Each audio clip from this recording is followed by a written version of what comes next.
Mga kababayan, mga katambay, si Kamanong po, nagbabalik na naman po muli para po magkomento po sa inyo dito po sa Tambayang Makabayan. Magandang umaga po muna, tanghali, hapon, gabi, madaling araw po sa atin lahat. Sana po nasa maayos at mapayapa po tayong kalagayan, mga kababayan. Samahan niyo po ang inyong lingkod, magkomentuhan na po tayo. Ito po, pakinggan po natin at komentuhan po natin. Ito pong pahayag ng palasyo na para po yatang naguhugas kamay na sila. Hindi kaya naguhugas kamay dahil po hindi na po maganda ang nangyayari sa dating Pangulong Duterte sa ICC at lalong-lalo po ang ginagawa pong panggigipit sa dating Pangulo, lalong-lalo po sa kanyang karamdaman. Hindi po ba? At syempre po may pahayag din po dyan si Atty. Harry Roque. Pinatotohanan niya po parang nagkakaroon po ng linaw yung talagang nangyari po kay dating Pangulong Duterte. Dahil nag-release na po ang ating Vice President na talagang totoo at makatotohanan yung nangyari na putok na putok po ngayon sa social media na talagang ang ating dating Pangulong Duterte ay bumagsak o nadapa, nadulas o ano man ang tawag dyan mga tambay at tumama ang ulo mga kababayan sa sahig.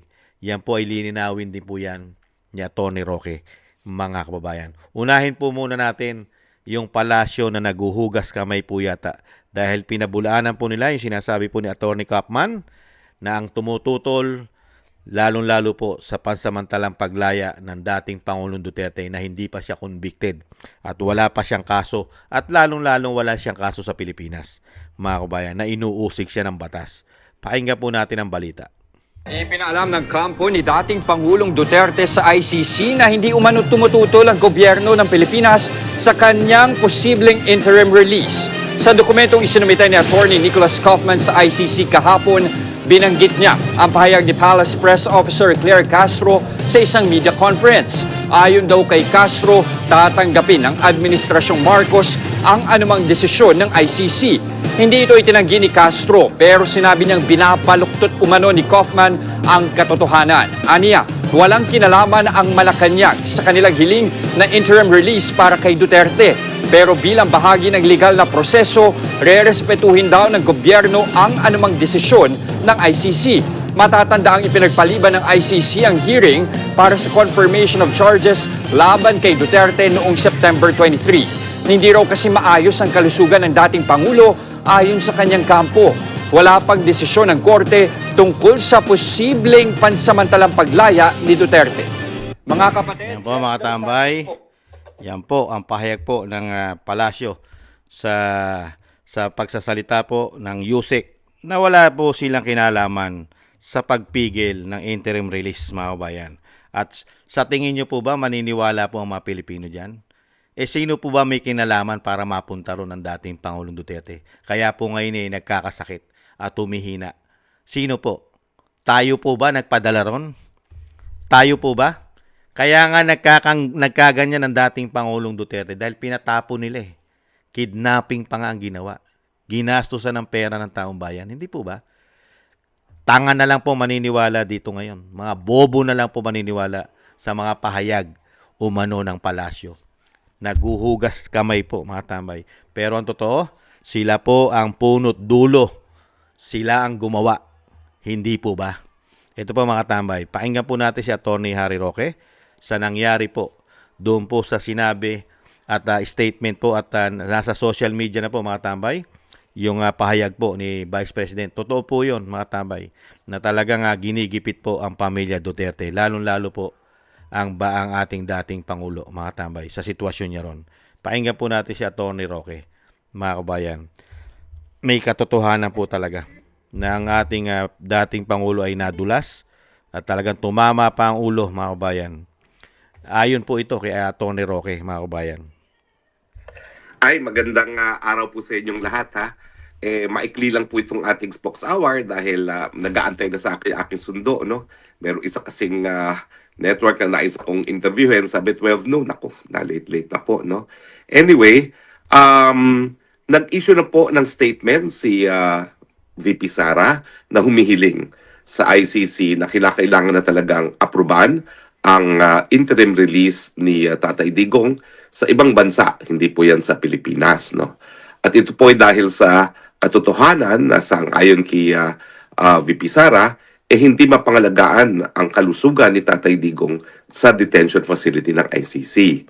At binanggit niya yung isang okasyon kung saan nakita na walang malay si Tatay Digong at hindi maalagaan pati yung ingrown nail ni Tatay Digong. At totoo naman, no, kung talagang kaya nila alagaan ang kalusugan ng isang nakadetene, dapat hindi na nadidiskubre na unconscious sa sahig ang Tatay Digong, no?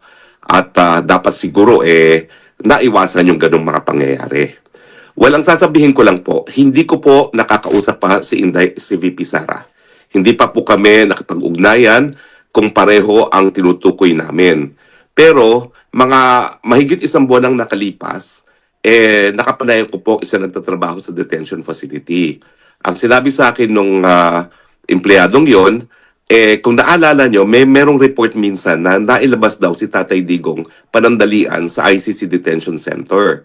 At ang dahilan daw ay routine check-up. Pero ang sabi sa akin ng empleyado, hindi daw routine check-up yon. Nahulog daw si Tatay Digong habang naglalakad, tumama ang ulo.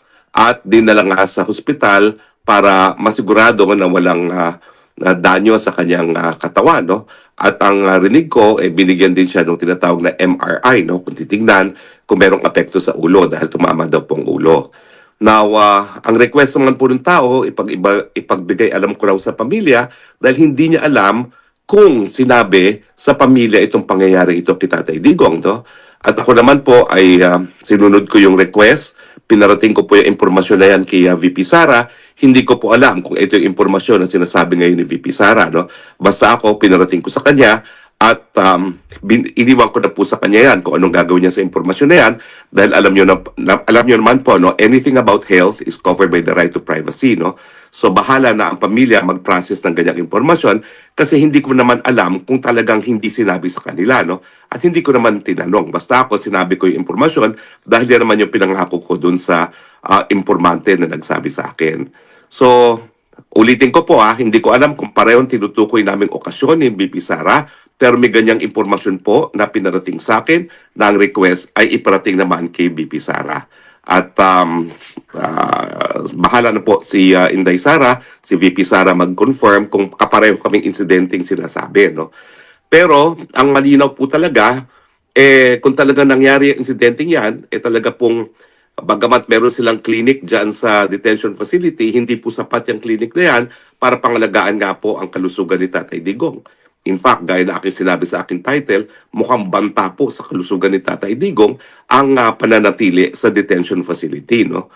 Now, meron pang sinasabi si VP Sara na ingrown nail man lang, hindi nila maasikaso. Paano pa yung mga seryosong mga medical na pangangailangan ni Tatay Digong?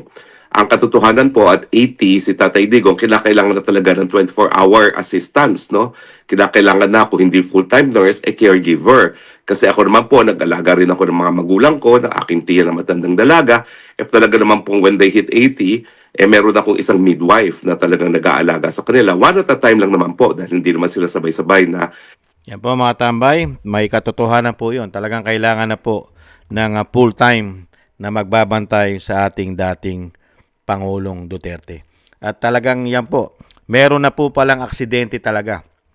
Kaya i-confirm na lang po ni Atty. Roque kung yung pong sinabi niya po kay Vice President, yan po yung pangyayari na meron pong empleyado doon po sa loob ng ICC na nakasaksi at nakakita ng tunay na nangyari kay dating Pangulong Duterte na siya po ay nabuwal o sinasabing habang naglalakad ay nabuwal siya at tumama ang ulo. Kaya nga may MRI, di po ba, na binabanggit si Atty. Roque.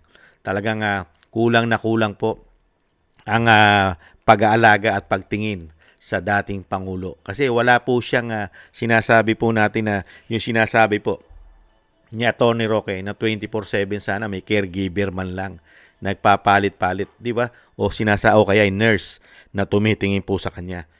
Kaya lang po, ayaw po itong katigan ng ICC dahil naglabas na rin po ng statement ng ating Vice President dahil kinukundi na po ng Vice President lahat ang ginagawa ng ICC, lalong-lalo po yung interim release na kailangan na nilang ibigay para po ang dating Pangulong Duterte ay matingnan na at ma-fully check up na po at maalagaan man lang ng tinatawag na tunay po na mag-aalaga, hindi po yung nasa clinic lang ng ICC.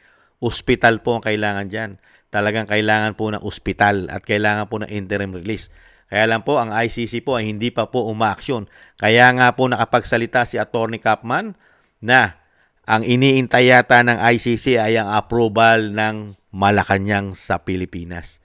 Yan naman po ang pinasisinungalingan po ng Malacanang na hindi po sila ang nagbabawal o sinasabing pumipigil sa interim release ng dating Pangulong Duterte. Pinasisinungalingan po nila yan. Pero hindi naman po nila pinasisinungalingan, mga kabayan, kung sino naman po ang kumidnap. Pinasisinungalingan din kaya ng Malacanang kung sino po nagpatapon sa dating Pangulong Duterte na walang kaso. Wala man lang po kaso sa ating bansa. At hindi po nila binigyan ng due process ang dating Pangulo. Hindi na po nila pinalabas yan sa Villamor Air Base. Hindi po ba? Yan po ba may katarungan po ba yan? At yan po ba walang kinalaman ang Malacanang diyan, Claire Castro? Mga kabayan, magpinsan daw po kasi yan eh.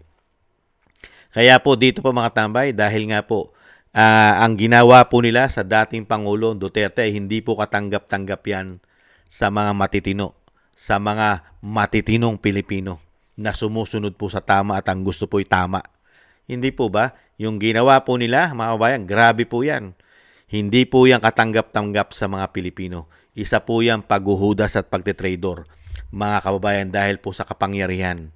Hindi po ba? Kaya dito po mga tambay, malinaw na po ang lahat dahil po mismo ang ating Vice President ay sinabi na po ang nangyari po, ang tunay na nangyayari po sa kanyang ama. Kaya po yung mga statement niya po mga tambay, lumabas na po sa social media ng ating Vice President, ay talagang niliwanag niya pong mabuti ang nangyayari po sa kanyang ama. Katulad po ng simpleng sakit na nga lang, yung nararamdaman sa kuko.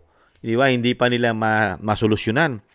At syempre po, yung nangyari pong insidente na yon ay hindi man lang po pinaalam daw sa pamilya, mga katambay. At syempre po, yung hiling po nilang interim release, hanggang ngayon, napakatagal na po niyan. Napakatagal na po, ilang buwan na po dyan ang dating Pangulo. Hindi po ba? Mahigit magpipitong buwan na po yata kung hindi po nagkakamali ang yung lingkod. Hindi po ba? Gaano na po katagal? Hindi po ba? Ito po ay kalusugan na po pinag-uusapan. Nasaan po ang human rights ng sinasabing ICC na sila po ay para sa human rights? Nasaan po ang human rights ng dating Pangulo? Hindi po ba? Kaya dito po mga tambay, ganun din po. Ganun din po ang ating pamahalaan. Wala kang makukuhang simpatya o sympathy, mga kabayan. Hindi mo malang marinigan o mag-release ng statement ng pamahalaan dahil sa nangyayaring kalusugan ng dating Pangulo ay mabahagian ka man lang ng konti kahit po release lang, press release lang na sila ay tutulong at gagawa ng paraan para matulungan na madala sa ospital man lang ang dating Pangulo. Napansin niyo po, ang Malacanang ay tahimik po sa mga bagay na yan. Pwede naman po utusan at humingi ng pabor yung ating ambassador, yung ating embahada sa Netherlands. Hindi ba? Pwedeng gawin po ng Pangulo yan na magpadala siya ng kanyang statement na request man lang kung talagang hindi sila namumulitika. Pero hindi po gagawin ng Pangulo yan dahil sila po ang nagpatapon. Hindi po ba?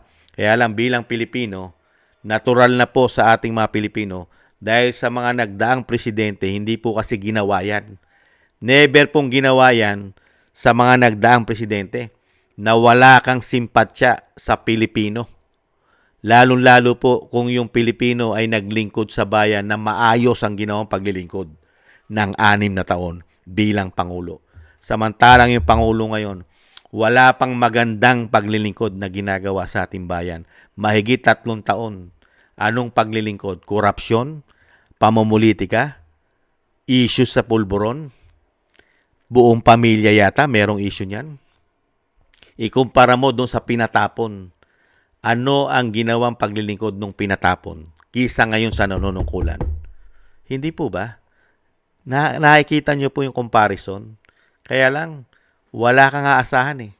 Dahil matigas na po ang mga pagmumukha nila. Manhid. Dahil po sa kapangyarihan. Mga wala na pong puso at budhi. Baka nga po wala nang kaluluwa eh. Itong mga tao na ito. Dahil po sa kasakiman, sa pera at kapangyarihan. Nakita nyo po. Samantalang yung nanay niya na nagkaproblema, hindi na binigyan ng problema nung panahon ni dating Pangulong Duterte. Hindi na pinahirapan yung nanay niya. At yung tatay niya ay pinalibing pa. Given na po yan. Talaga naman pong wala na po sila sa katinuan. Lalong-lalo po ang nanunungkulan ngayon. Sa dami ng binigay na pabor ng pamilya Duterte, ang Vice President, ganyan lang po ang iginanti po ng lahi nila. Lahi nila. Kaya po, darating po ang panahon, napakaganda po ang iniwan pong legacy ng pamilyang ito. Magmula sa ama hanggang sa anak. Ibang klase po ang legacy ang iniwan po ng pamilyang ito. Mga kababayan, napakasarap po yatang itapon sa West Philippine Sea. Umano ang mga lahing ito. Hindi kaya? Kaya po mga tambay, yan po ang statement mo ng Malacanang. Mga kababayan, naguhugas kamay po yata ang Malacanang dahil po pinabubulaanan nila na hindi po sila ang hadlang sa sinasabing interim release ng dating Pangulong Duterte na napakatagal na. Napakatagal na, mga kababayan. Wala man lang nakukuha po ang dating Pangulong Duterte kahit po siya ay napakarami ng karamdaman. Ibang klase po yung ICC na yan. Kaya nga yung sabi ng Amerika, ang ICC ay nagagamit sa politika. May katotohanan pala. Nagagamit pala talaga ang ICC sa politika.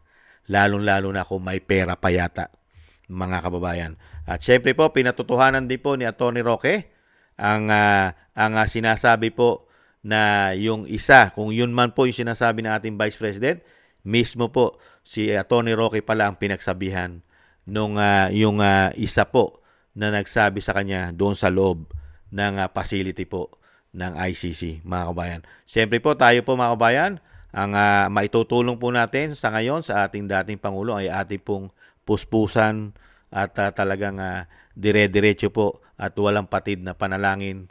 Pagsamasamahin po natin ang ating mga dasal at panalangin para po sa mabilisan pong paggaling ng ating dating Pangulong Duterte at madugtungan pa po ang kanyang buhay at kalakasan. Mga kababayan, maraming salamat po sa atin pong dasal at sa inyo pong mga dasal. Thank you po mga tambay. At ingat-ingat din po tayo mga kababayan. Yan po muna mga kababayan. Maraming salamat po muna. Ingat-ingat po at sama po natin sa dasal ang pamilya Duterte, lalong-lalo po ang dating Pangulong Duterte. Thank you po. Bye-bye po muna.